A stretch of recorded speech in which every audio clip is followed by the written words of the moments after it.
நம்ம ஒரத்தநாடு புதூர் ஐயனார் கோயிலிருந்து நம்ம தஞ்சாவூர் போகிற பைபாஸில் ஒரு ஆன் ரோட் கமர்ஷியல் ப்ராப்பர்ட்டி வந்திருக்கு.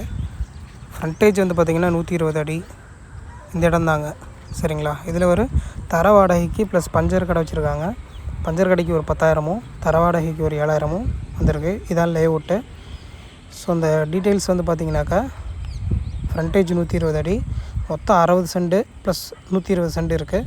மொத்தமும் வாங்கிக்கலாம், இல்லை 60 சென்ட்டாகவும் வாங்கிக்கலாம். 60 சென்ட்டுக்கு 34 அடிங்கிறது வந்து பார்த்திங்கன்னா on road commercial property. So வாங்க டீட்டெயிலாக ரூட்டு பார்க்கலாம்.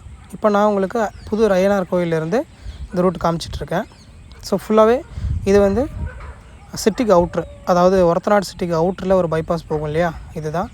இந்த சைடில் நிறையா கமர்ஷியல்ஸ், இப்போ லெஃப்ட்டில் பார்த்தீங்கன்னாக்கா சிமெண்ட் ஃபேக்ட்ரி, சிமெண்ட் கடையிலேருந்து ஜல்லி கடையிலேருந்து எல்லாமே இருக்கும். இந்த ப்ராப்பர்ட்டி தாங்க நம்ம சேல் பண்ண கொடுத்துருக்குற ப்ராப்பர்ட்டி. சரிங்களா? இதுக்கு பக்கத்தில் முத்தமிழ் அரங்கம் அது வந்து பார்த்திங்கன்னா இருக்குது. பக்கத்தில் ஹோட்டல்ஸு, நிறைய juice shops and petrol bunk இருக்குது பார்த்திங்களா. ஸோ ஃபுல்லாகவே கமர்ஷியலுக்கு யூஸ்ஃபுல்லான ஒரு ஸோ இங்கேருந்து நம்ம ஒரத்தநாடு பஸ் ஸ்டாண்டுக்கு வந்து பார்த்திங்கனாக்கா ஷார்ட்கட்லேயும் போக முடியும். அவுட்டரில் போனோம் அப்படின்னாக்கா ஈஸியாக போயிடலாம். இது வந்து முத்தமிழ் அரங்கம்ங்க. சரிங்களா? ஸோ கமர்ஷியல் ப்ராப்பர்ட்டி தான். ரேட் வந்து பார்த்திங்கனாக்கா பர் சென்ட்டு 12,50,000 சொல்லிகிட்டு இருக்கிறாங்க. ஸோ இது வந்து பஸ் ஸ்டாண்டுக்கு ரூட் காட்டுறேன். நேராக போனீங்கன்னா தஞ்சாவூர்.